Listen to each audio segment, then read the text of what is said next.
de la durée et de la constance. Je pense que remplir ngeen ko et ça il faut vous féliciter pour ça parce que bon on peut avoir d'autres attitudes etc. Fi nga xam ne jàpp naa ne xëy na waroon ngeen ko gën a améliorer mooy bi ngeen ñëwee ak le nouveau type de Sénégalais bon ça demandait aussi un soutien et ça me paraît être encore plus d'actualité pour ce qui concerne vraiment programme yi ngeen bëgg a développer et cetera maa ngi nuyu vraiment ñi ma bokkal panel bi Mouhamadou Mbodj moom am na tur bu nu ko daan wooyee sama ñoom grande sœur mais du fii laa koy waxee damay bàyyi ba ñu pare professeur Ndione maa ngi lay nuyu bu baax ak xaw ma ndax séeréer nga mais say wolof moom tubaarkàll voilà alors il y a maître El Hadj Diouf ce que beaucoup de gens ne savent pas c'est que maître El Hadj Diouf a été mon avocat en 1993 bu ngeen koy xayma def naa mooy 32 ans suñuy at boo ci dindee 32 ans li ci des aussi lu bari on était très jeunes pour dire que il y a longtemps aussi qu'il est engagé que nous sommes engagés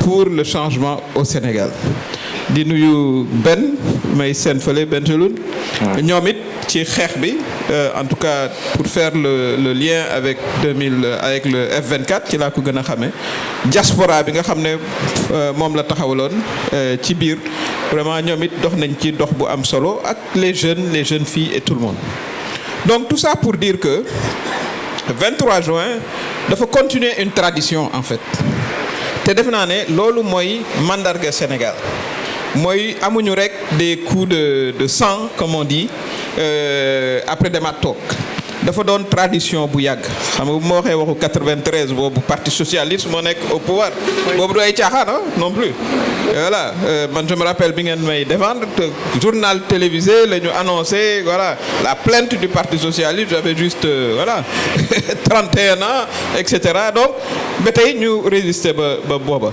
et avant ça même en 2000 c'était une bataille quand même pour faire partir Abdoulaye Wade il y a eu plusieurs regroupements de l'opposition plutôt bon la société civile y était mais c'était sous quand même la direction il faut le dire des partis politiques du PDS à l'époque voilà man maa ngi fàttaliku bon CONACPO ñun ñëpp on était dans la CONACPO moi je représentais la CONACPO comme fonctionnaire international en Côte d'Ivoire bon évidemment j'avais pas le droit de le faire mais ñun ñëpp ñu ngi ci woon et avant ça vous avez eu la bataille aussi de voilà nos grands prédécesseurs ñoom Bathily ñoom Landing et plus loin on peut remonter aussi loin que l'on voudrait donc c'est une continuité aussi assurée le 23 juin qui s'est continué aussi au sein du F24 et qui doit continuer à exister c'est ça le message c'est-à-dire démocratie man li ma gëm li koy dundal aussi mooy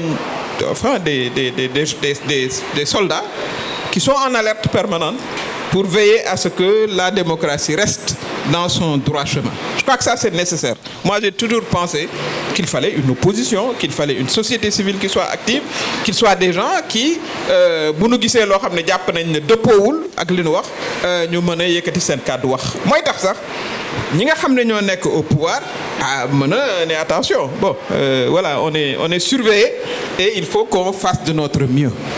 Moi c'est en ça que je crois moo tax lu calendrier xat aussi ma ne dinaa ñëw fekke ko maintenant ci sa question le 23 juin defe naa ne li Sénégalais yi rappelé woon mooy Abdoulaye Wade moomoo Sénégal c'est ce qu'ils ont répété bi Macky Sall bëggee ay troisième mandat ak yu ni mel mooy moomoo Sénégal.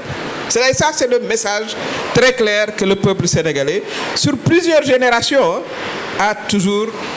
Est-ce que c'est battu? Est-ce que c'est notre culture? Ou est-ce que c'est une tradition, etc. Parce que bon, même durant la colonisation, on a toujours eu des foyers de résistance, etc. Et c'est cette culture-là, je crois, qui a perduré à travers différentes générations. Loolu aussi foog ñu koy xam moo tax lu mel nii aussi di toog di waxtaan ak les jeunes ñu xam ne ce sont des héritiers aussi d'un combat ça c'est important et que ce combat-là ils vont le transmettre à une autre génération Qu'est-ce qu'il faut faire justement pour que cette permanence dans la vigie, dans la vigilance, dans la défense des droits démocratiques se fasse? C'est une question qu'on doit se poser ñun ñëpp. Parce que ku nekk da nga ci am rôle. État daf ci am rôle. État li nga xam ne mooy rôle am ak ñi ñu fal mooy des ci yoon wi. C'est-à-dire que question yi nga xam ne professeur Faye wax na ko sànq ñu bañ ci dellu si waat si waratuñu defe naa ne ba Sénégal di jeex ay débat wu voilà ay troisième mandat kii yu ni mel ça c'est terminé. Ça, je pense que on pensait que c'était terminé en 2012. C'était ça la question. Moi, je me rappelle, quand le président Abdoulaye Wade a décidé d'organiser l'élection, de me retourner, mais sous ma candidat de l'époque, j'espère que c'est la dernière fois de ma vie voilà, que j'assisterai à un débat sur un troisième mandat. Malheureusement, 10 ans après, la question s'est reposée. Mais la même réponse a été apportée aussi par un peuple debout. Mais ce peuple-là, il doit être aussi renforcé. Parce que renforcé d'abord par li nga wax d'accord naa ci man gëw ma ne démocratie mën naa continuer di law dans un climat d'extrême pauvreté gëw ma loolu.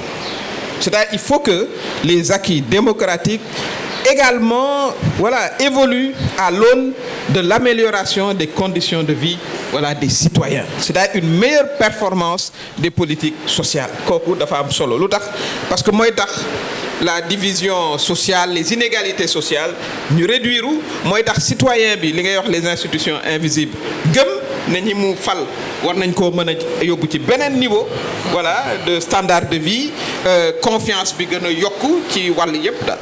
Donc loolu it il faut que société civile am aussi intérêt à regarder justement la performance de ces politiques publiques. D'ailleurs, il y a une réforme de l'Assemblée nationale qu'il faut revisiter, qui me paraissait être sur la bonne voie, parce que l'Assemblée nationale est supposée faire l'évaluation aussi des politiques publiques. Merci. Des politiques publiques. waaw donc loolu dañ ko war a def régulièrement citoyens yi ci seen bopp mën a fekkee loolu ñoom it mën a am appréciation. Mais également la conscience citoyenne à bâtir. Elle est importante parce que parfois on a quand même des inquiétudes match nawetaan day am nga gis yenn comportements yi qui sont des comportements complètement antisociaux que rien ne justifie. On ne peut pas dire que voilà, il y a un élément particulier, mais on voit des jeunes jóg di yàq rek parce que jàpp nañ ne peut-être c'est une manière de s'exprimer, etc. Donc il y a également ce travail profond là qui est un travail ingrat.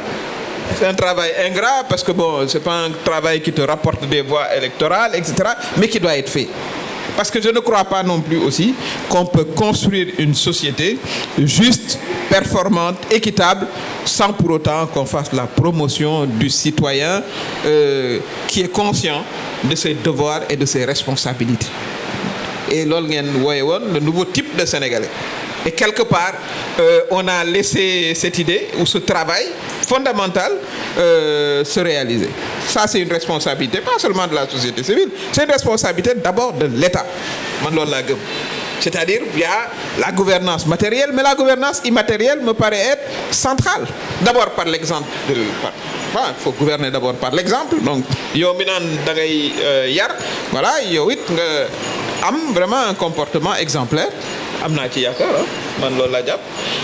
Il faut maintenant qu'on soit pragmatique, qu'on puisse vraiment mettre en place, disons, ces mécanismes-là.